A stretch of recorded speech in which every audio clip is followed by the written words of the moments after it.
Doctor Andrés Úsuga, a quien le doy una muy cordial bienvenida, y también a nuestro abogado Andrés García. ¿Cómo están ustedes dos? Muy bien, muchas gracias, Sí, Nacho. se babea por opinar. Gracias por la... Ah, sí. Diga, rápido. ¿Eso? Sí. Sí, lo que pasa es que son 4 mesas directivas. Sí. Y en las 4 mesas directivas hay que garantizar uno de oposición, al menos de vicepresidente ¿Y segundo. cuántos de oposición hay en diputados?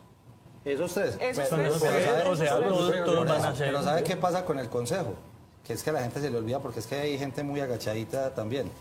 En el Consejo hubo 2 más que deberían ser oposición y ¿Qué no lo son? son. El señor Gutiérrez, ¿por qué? Porque él fue secretario de Daniel Quintero y es un concejal de Medellín por el partido... Carlos Gutiérrez. Carlos Gutiérrez. De Independientes. De sí, es Independientes.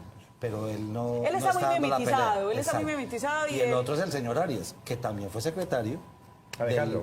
Alejandro. Alejandro Arias también fue secretario del señor Daniel Quintero, pero ese ya se volvió parte de la coalición de gobierno. Verde. Y tampoco se declaró en oposición. Ahí sería Juan Carlos Ipagui, pero él no radicó a tiempo.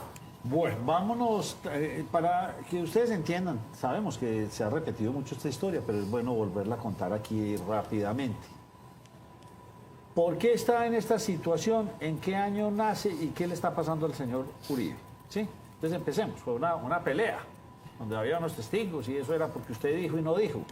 Devolvámosle, ¿quién de ustedes dos nos quiere contar la historia muy resumidamente? Sí, muy resumidamente lo que tenemos es que el señor expresidente Álvaro Uribe Vélez tenía una pugna con Iván Cepeda Castro respecto de un proceso que cursa en el Juzgado Primero Penal Especializado de aquí de la ciudad de Medellín, fue contra el hermano del expresidente y otras personas, y lo que se decía era que el senador Iván Cepeda estaba buscando unos testigos para que, digamos, hablaran en contra y que estaba yendo a las cárceles a ofrecer dádivas. Sí. Esa investigación cursó ante la Sala Segunda de Instrucción de la Corte Suprema de Justicia y allá desfilaron una cantidad de ex paramilitares dando versiones a favor y en contra. ¿Qué es lo que se dice?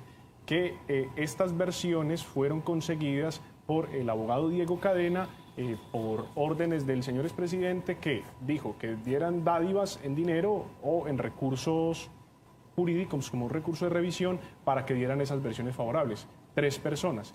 Y esto se presentó más o menos en 2 oportunidades. ¿Qué pasó? La sala de instrucción decidió que se archivara la investigación en contra del ¿Esto fue en senador qué año? Cepeda. Perdóname, lo interrumpo. 2017 más o menos empieza esto. Empieza todo esta... Y se fue dando más o menos Pero- hasta el 2018. Pero empieza, doctor Andrés, un poquito antes. En el 2012 o algo así. Lo que pasa es que cuando sucede lo que sucede con el hoy senador Iván Cepeda, él ni siquiera era senador, era representante a la Cámara. Sí. Había ido con Piedad Córdoba y con, fíjese usted, con el señor Lara, con Rodrigo Lara. Fueron hasta unas cárceles de Estados Unidos y otras cárceles que visitaron acá, era representante de la Cámara, hace una denuncia, Uribe, como lo cuenta el doctor Andrés, y la denuncia termina devolviéndosele a él. Entonces le cierran a Cepeda como en 2018 y le dicen, ahora lo vamos a investigar a usted. Una sala que pues ha sido bastante cuestionada por parte del presidente Uribe, donde lideraba eso el magistrado José Luis Barceló. Teníamos los colombianos entendidos que este proceso se había tratado de archivar en varias oportunidades. ¿Se había archivado? O se había archivado. No, se hizo la solicitud. Se había solicitado por parte de 2 fiscales Eso es. el archivo. Pero Se eso es de había preclusión. solicitado, pero nunca se logró archivar. No. Y se manejó bajo perfil durante varios años, digamos, en la fiscalía anterior, muy bajo perfil. No, digamos que esto cursó ante la Corte Suprema de Justicia por la compulsa de copias, porque en ese momento era senador. Sí. Cuando ya deja la calidad de senador, esto baja a la Fiscalía. La Fiscalía, cuando lo toma, lo primero que se hace es decir, la indagatoria es igual a la imputación, entonces sigamos esto adelante. ¿Y cómo lo sigue adelante? Buscándolo cerrar como con efectos de sentencia, es decir, buscando la preclusión. En una primera oportunidad, un juez de la República, en primera y en segunda instancia, les dice que no. Nuevamente se presenta una segunda solicitud de preclusión y esta sube ante el Tribunal Superior del Distrito Judicial de Bogotá, que en una muy extensa y muy bien fundamentada decisión dice, no cabe la preclusión. Hay por lo menos los mínimos para que este caso se debata en juicio. Esto lo hizo toda la Fiscalía de Barbosa y este fiscal, que también estaba desde la Fiscalía del doctor Francisco Barbosa, decide que sí hay mérito para acusar. Me permite, le explico algo, Nacho, que creo que es importante. Fíjese, la Fiscalía General de la Nación no es solamente el fiscal general, ¿cierto? ¿Qué tiene él? Una estructura. en esa estructura hay unos fiscales delegados por temas, generalmente. Fiscal delegado para la corrupción, fiscal delegada para no sé qué, que entre ellos fue Claudia Carrasquilla, la consejera hoy de Medellín, fue fiscal delegada para las bandas criminales. Sí. Pero adicionalmente hay una dependencia muy especial que el país casi que no conoce. Lo conocen muy bien los abogados penalistas. Yo no lo soy y no me da pues pena decirlo que hace bastante tiempo solamente ejerzo si acaso en penal militar, porque pues, yo no soy aquí como los abogados. Ustedes traen un abogado aquí, ¿cierto? Que lo volvió una estrella, que hace muecas y le pone apodos a todo el mundo y por ahí me insulta a mí todo. Yo no soy así, a mí no me da pena decir que soy abogado. Yo soy abogado administrativista y constitucionalista. A él sí le da pena decir que es abogado, al señor Tobón. A mí no. Entonces, pero yo sí me sé la estructura del Estado. Y en la estructura del Estado, hay 12 fiscales, 12 no más, que son delegados ante la Sala Penal de la Corte Suprema de Justicia. Esos 12 fiscales son supremamente importantes. ¿Por qué? Porque son los fiscales que llevan los casos de los aforados, o sea, de la gente más importante del país. Lo que significa que son fiscales con mucho poder y tienen unos ingresos bastante altos también, ¿cierto? Esos 12 fiscales son dirigidos por un fiscal. Es el coordinador de los fiscales delegados. Ese coordinador de los fiscales delegados, en el caso del doctor Barbosa, era el doctor Jaimes. Gabriel Jaimes, sí. Gabriel Jaimes. Él mismo, mire que esas son cositas que no cuentan en los noticieros. Él mismo, adicional a que era el coordinador de esos fiscales tan importantes, era el encargado de ese caso. Él es el primero que pide que se archive. Entonces le dicen, uy, no, pero ¿cómo así? Mire, la fiscalía en vez de acusar. Lo que pasa es que lo que a veces el pueblo no entiende, la opinión pública no entiende, y entonces uno cree que porque uno como abogado lo entiende, todo el mundo lo entiende. No es que las fiscalías investigan y a veces acusan e investigan y a veces archivan, porque dicen, hombre, yo no veo material probatorio para acusar. Es lo que dice inicialmente el señor Jaimes. Entonces, lo quitan porque entonces todos los cuestionamientos del mundo contra el señor Gabriel Jaimes, que había sido parte de la Procuraduría del señor Alejandro Ordóñez, entonces lo quitan. Entra el doctor Javier Camargo. Valencia. Bueno, acaba Cárdenas. Valencia fue el último. El doctor Cárdenas. Entonces el doctor Cárdenas entra, segundo fiscal, y vuelve a decir lo mismo. Dice, hombre, yo en lo que encontré ahí en el expediente, de nuevo veo que yo no tengo elementos materiales probatorios para acusar. Segunda vez que dice, no tengo materiales. Y dos personas distintas. Las dos en la era Barbosa, ¿no? Sí. Porque Barbosa entra en 2020. Y en enero de este año, ahorita, en 2024, a 20 días de irse Barbosa, que se fue el 12 de febrero, cambian otra vez el fiscal. Entonces ya no es el doctor Javier Cárdenas, sino el doctor, se me olvidó el nombre.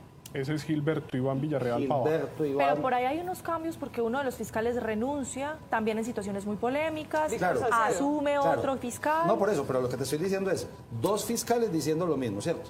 El doctor Gabriel Jaimes dice, no tengo suficiente material probatorio, le solicito al juez competente que archive.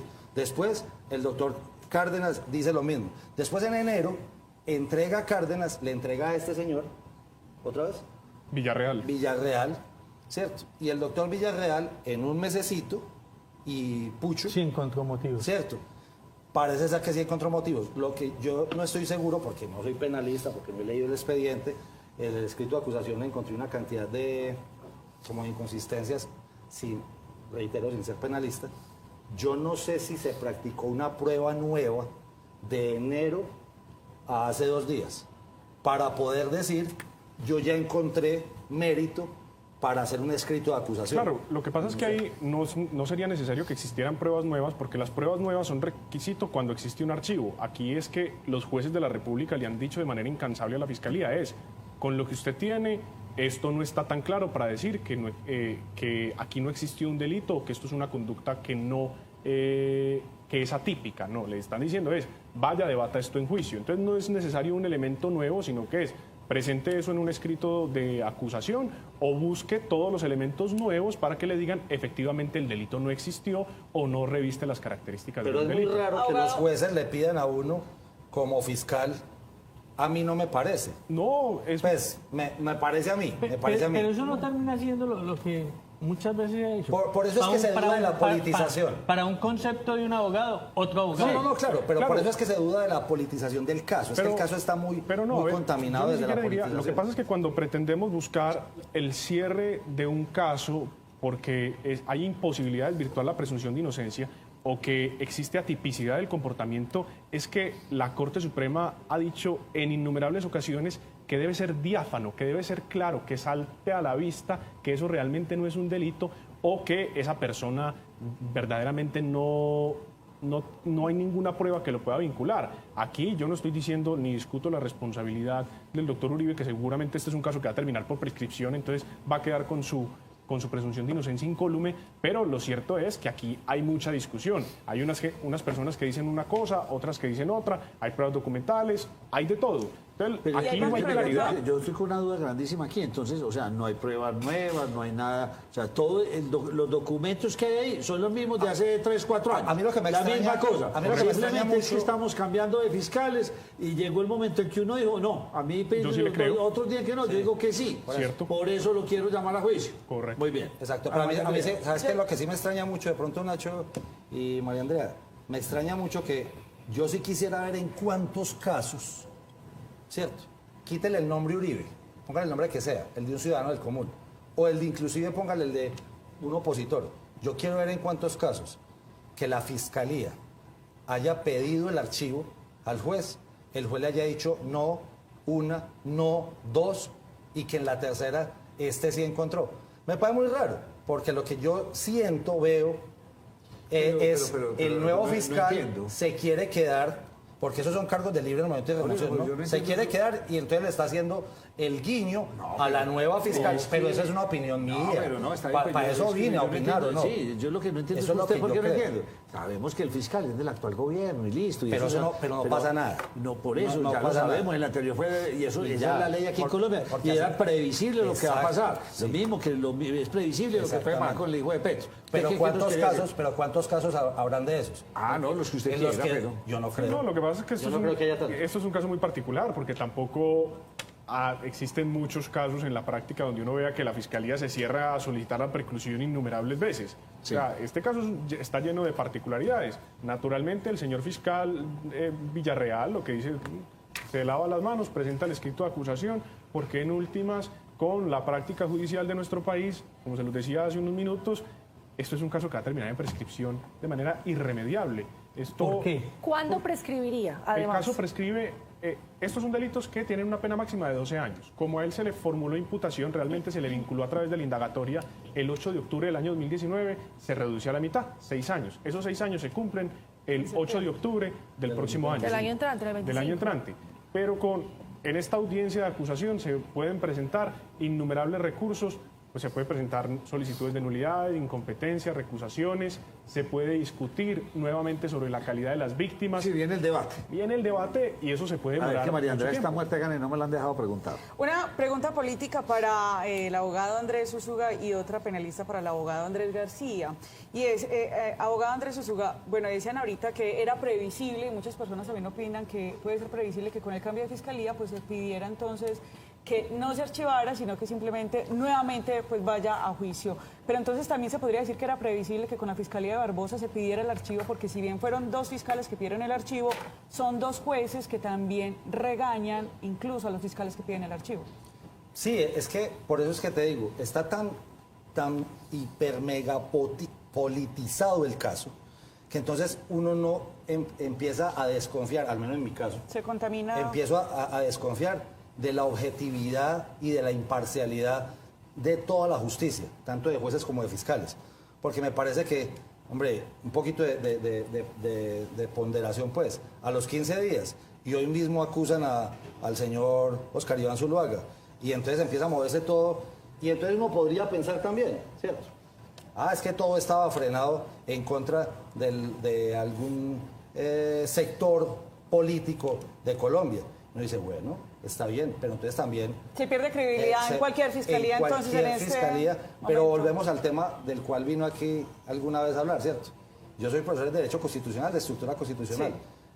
Sí será conveniente que sea el fiscal ternado por el presidente de la República o debería ser Independiente. directamente del propio presidente como un ministro. O sea, volvemos, y se nos vuelve un corcho en un remolino. Bueno, pero entonces no me vuelva el corcho al remolino. Segunda pregunta para el otro. Abogado Andrés García, es que los dos jueces cuando le responden entonces a los dos fiscales que piden este archivo, ¿por qué los jueces cuando le responden también va como una especie de regaño diciéndoles, ustedes por qué se demoraron tanto, no hay suficiente documentación para archivarlo, ustedes están intentando hacer una dilación? ¿Realmente hubo eso? ¿Cómo se dilata un proceso desde lo penal? A ver, yo no consideraría que existe una dilación por lo menos injustificada. Es que yo, digamos, viéndolo desde el plano de vista objetivo, desde el punto de vista objetivo, es simplemente estos fiscales, digamos, abstrayéndome de los cuestionamientos políticos, consideran que no están dados los elementos. Se presenta la solicitud, se resuelve, digamos, por la judicatura en primera y luego en segunda instancia de manera desfavorable. Luego se realiza nuevamente otra investigación, se recogen unos nuevos documentos y este nuevo fiscal Cárdenas considera que efectivamente no lo hay. ¿Eso puede verse por los externos como una maniobra dilatoria?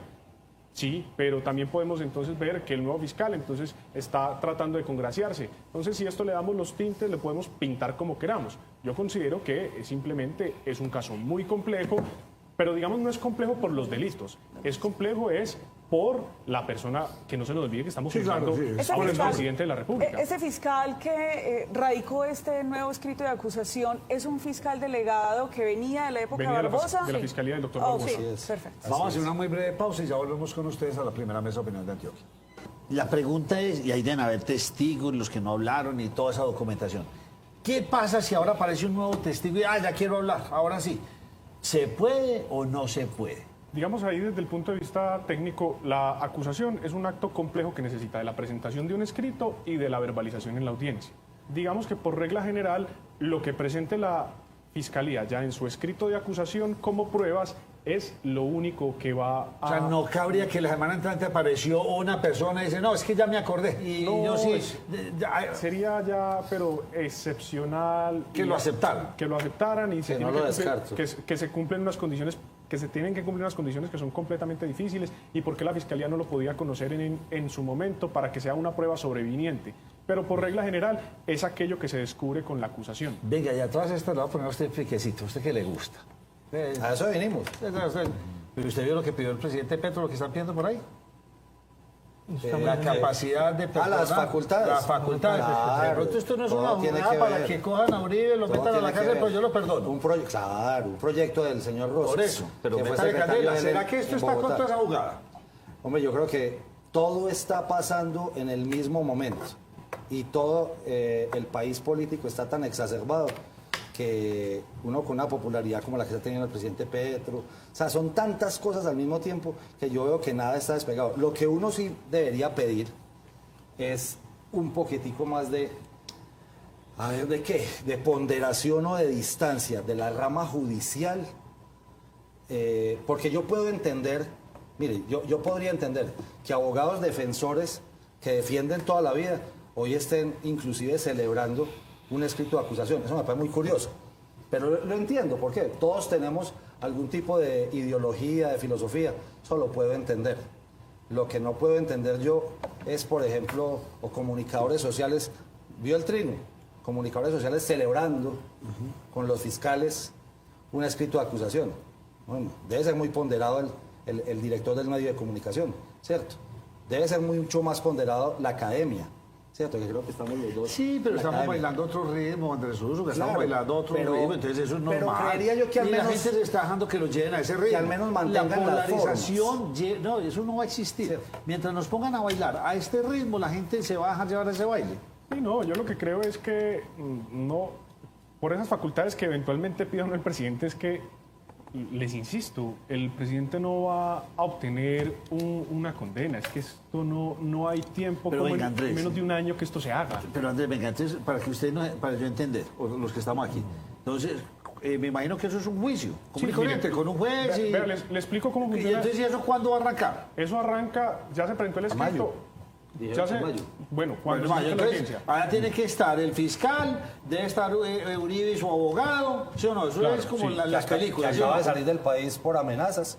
¿Vio que le mandé la noticia? Sí, señor. El doctor Jaime Granados acaba de salir del país por amenazas contra él y contra la familia. Pero bueno, ahí se puede conectar virtual el doctor Granados. Sí. Porque esto es Porque todavía estamos en virtual. toda la parte, En por lo virtual. menos, de la audiencia. Les voy a explicar el decurso del proceso.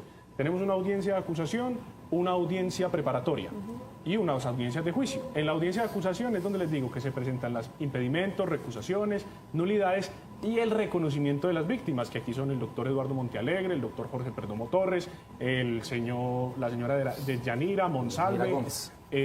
y luego la preparatoria. En la audiencia preparatoria, ¿qué es lo que pasa? Se presentan las pruebas, se dice, vea, esto es con lo que nos vamos a debatir en juicio. Y luego, en el juicio es donde esas pruebas ya se incorporan, van, se interrogan los testigos, se contrainterrogan y pasa todo. Y luego, sea la decisión que se tome, eso tendrá el recurso de apelación. Entonces, si absuelven al señor expresidente Álvaro Uribe, sube en apelación por parte de la Fiscalía y de las víctimas y el tribunal resuelve. Lo mismo si lo condenan, la defensa pero apela. venga, Esto es muy largo. Usted porque conoce el tema, pero entonces eso vuelve, le voy a, llamo al estrado a tal a que hable. Claro, y bueno, entonces Y el exparamilitar... y Uribe también llamo a tal a que me hable. Correcto. Tal. Pero yo Y tengo una pregunta. venga, yo tengo una pregunta de rato. Y entonces, si de acá al 9 de octubre no se tiene nada, eso prescribe. Sí, Sí. Tiene que salir la Pero no sentencia octubre según del la año historia entrante. del año octubre. 25. Sí, del año entrante. Pero tiene que salir la sentencia en segunda instancia. Es decir, el Tribunal Superior de Bogotá tiene que haber resuelto esto en el sentido que sea. Oh. Abogados. Para octubre del año 2025. ¿Qué viene sucediendo entonces con Diego Cadena, que era el abogado defensor que hacía parte de ese grupo de defensa del expresidente Álvaro Uribe?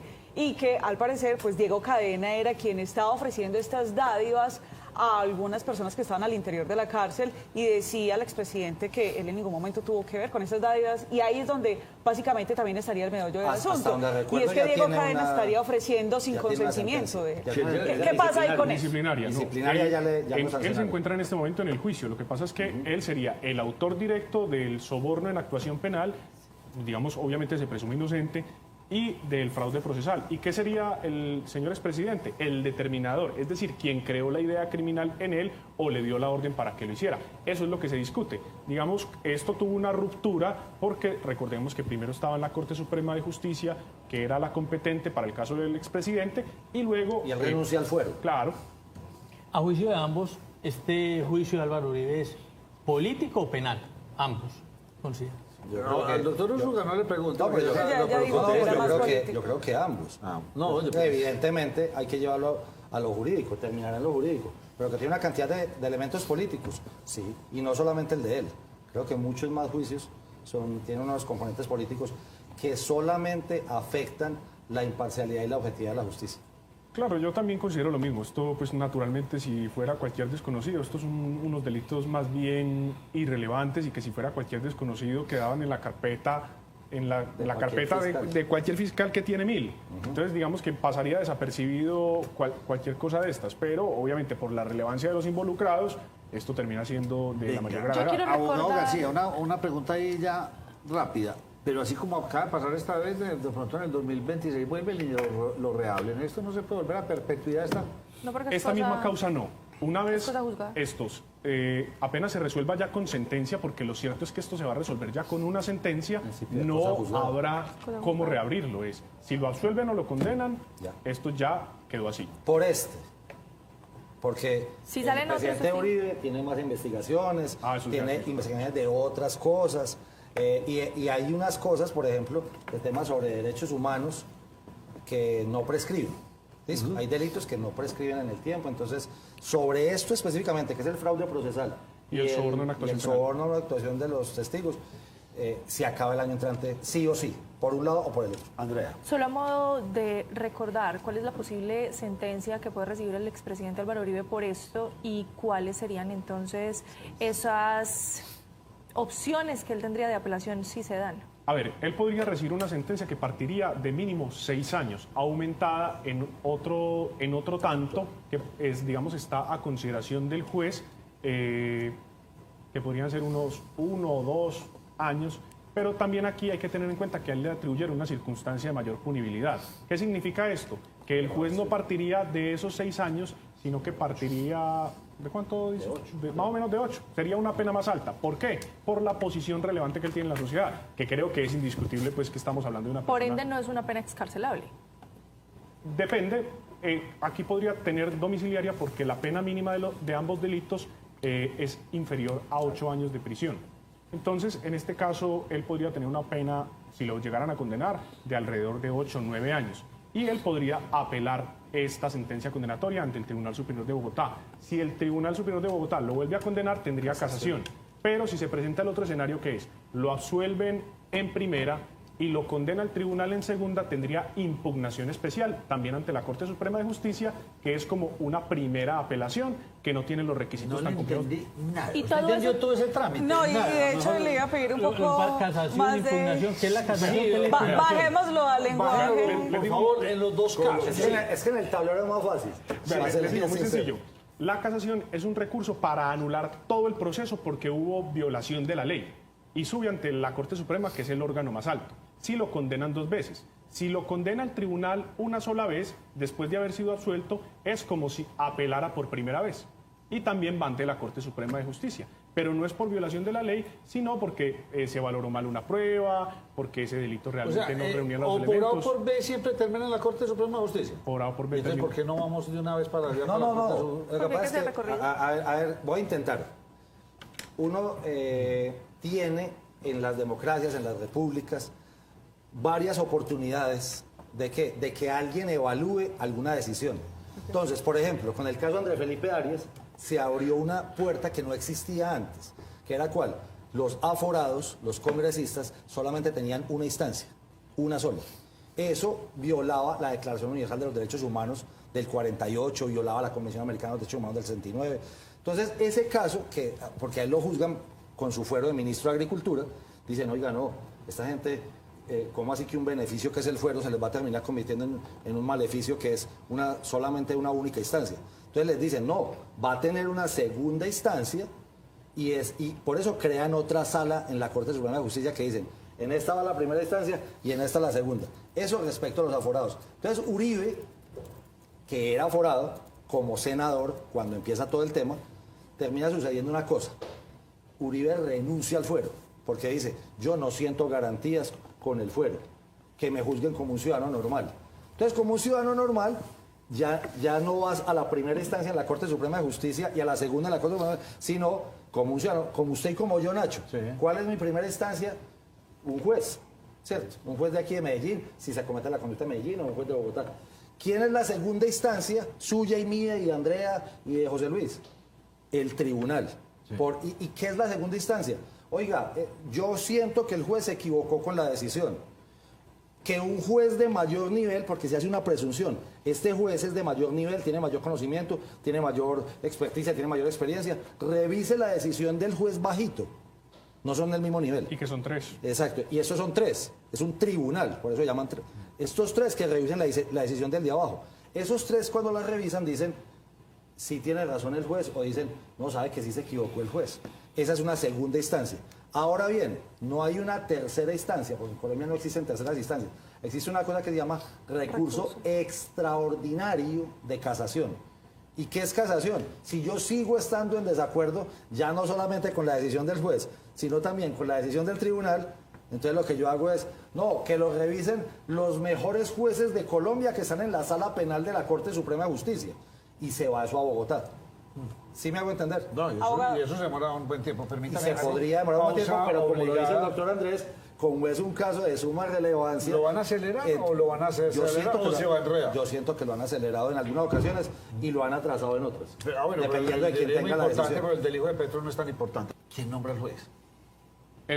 Este juez. Sí, ¿quién va a ser el juez de esto? Eso lo No, nombran el los juez, va jóvenes. por, el juez va por reparto. El juez. Por reparto, el que le se tocó, mete le tocó. al Centro de Servicios Judiciales de Bogotá y al juez que le toque. Y esto será en Bogotá. Esto todo será en Bogotá. Sí, señor. Perfecto. María Andrea, usted tenía... Nacho, es que me queda una duda. Y el juez llega por carrera, de una vez te digo, generalmente. ¿Llega O sea, a la carrera o llega por carrera? ¿Cómo? A ver. por carrera administrativa es, él hizo un concurso, se ganó su cargo y llegó allá. O sea, no lo nombró ni el Tribunal Superior de No Bogotá es político. ni la Corte Suprema de Justicia. Llegó por carrera. Llegó por carrera. Es que según entiendo lo que nos estaban diciendo al inicio de la entrevista, entonces todo este caso comienza más o menos en 2012, pero es en 2014 cuando Iván Cepeda, pues digamos, advierte un riesgo ante la Corte Interamericana de Derechos Humanos sobre una manipulación de testigos. Pero el expresidente Álvaro Uribe denuncia a Iván Cepeda. Pero la torta se voltea y en ningún momento, entiendo ya en el caso, pero ustedes me aclaran, o en algún momento Iván Cepeda denunció a Álvaro Uribe. No. Entonces, ¿cómo es que la justicia dice, no, señores, por ahí no es la cosa? O sea, ¿por qué lo terminan investigando al que estaba diciendo, venga, vaya, investigue? Es que la Corte emite un auto de archivo que es cerrar la investigación en contra de Iván Cepeda y dice, venga, aquí esto no existió, no hubo soborno a testigos, y le dice a la sala de instrucción, compulsa copias, es decir, le dice, vaya, investigue al doctor Álvaro Uribe porque aquí se pudieron haber cometido unos delitos. Pero no es que Iván Cepeda le haya dicho a la justicia, mire, vengo a denunciar al expresidente Álvaro Uribe. Te voy a contar más o menos qué pasó. Perfecto. Cuando están investigando a Cepeda, hay unas órdenes que son muy complicadas y usted y yo sabemos, porque empezaron a escuchar, Unas órdenes de interceptación. ¿cierto?, unas órdenes de interceptación de teléfonos. Eso fue lo del reloj y no sé qué. No. ¿Están grabando La orden de interceptación de teléfonos es, la Corte Suprema le ordena a alguien de la Fiscalía chuse el teléfono de un señor, Un representante de la Cámara de un del Chocó. representante de la Cámara del Chocó, que estaba involucrado no sé qué. Y ese teléfono terminó siendo el teléfono de Álvaro Uribe Vélez. En lo que escuchan Qué ahí- casualidad. Qué casualidad. Por eso es que Uribe pelea tanto ese tema. Que dice, y aparte de eso, no solamente ese, sino una cantidad de conversaciones del señor Uribe con sus abogados defensores. Que eso tiene un principio de reserva muy delicado. Total. Nadie puede escuchar lo que usted está hablando con sus abogados, ni siquiera por teléfono.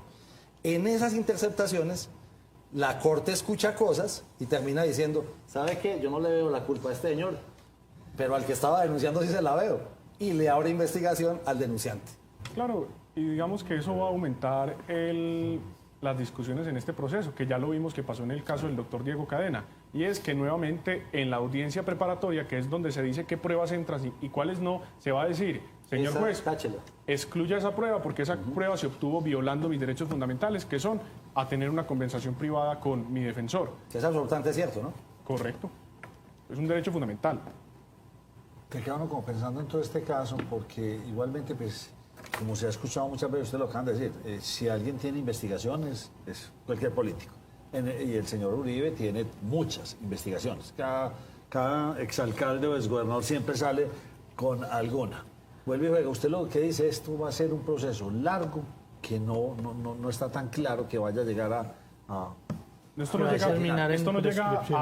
a que se decida de fondo, no, esto se tiene que decir con una preclusión. Y esto va a ser un año muy duro.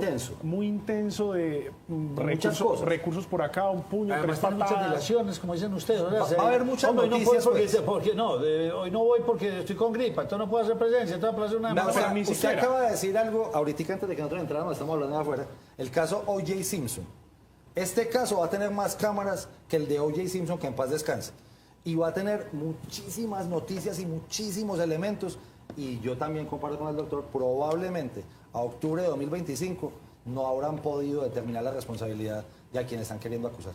Perfecto. O sea, que va a ser un desgaste innecesario. Completamente. De todos. Pero va a ser muy Pero, políticamente Úsuga, venga, Úsuga, rentable pregunta para mucha usted. gente. ¿Quién lo va a rentabilizar? Yo creo que todos sabemos que El actual gobierno. Sí, el actual gobierno, los actuales senadores que siempre han querido... Vea, hay unas palabras inclusive del actual director de Prosperidad Social, que él le prometía a sus electores meter a la cárcel al presidente Uribe. Lo dijo el señor Gustavo Bolívar en algún momento en Y campaña por lo que electoral. usted dijo, no se podía aplazar hasta el año entrante porque daría más réditos electorales hacerlo el año entrante que este. Pero no lo podían llevar hasta el año No, entrante. pues vea, pues- gloria a Dios se acaba en octubre. No, pero- porque ahí empieza campaña Sí, por eso de lo digo. 2026. Sí, pero yo considero que es que en últimas esto le... A ver, la publicidad nunca es mala de ninguna manera. Y esto le va a servir a todo el mundo. Y es que le sirve al actual gobierno porque entonces dicen, no, vea, la fiscalía que yo nombré está mostrando resultados y llamamos a juicio al señor expresidente y, digamos, hacemos el boom.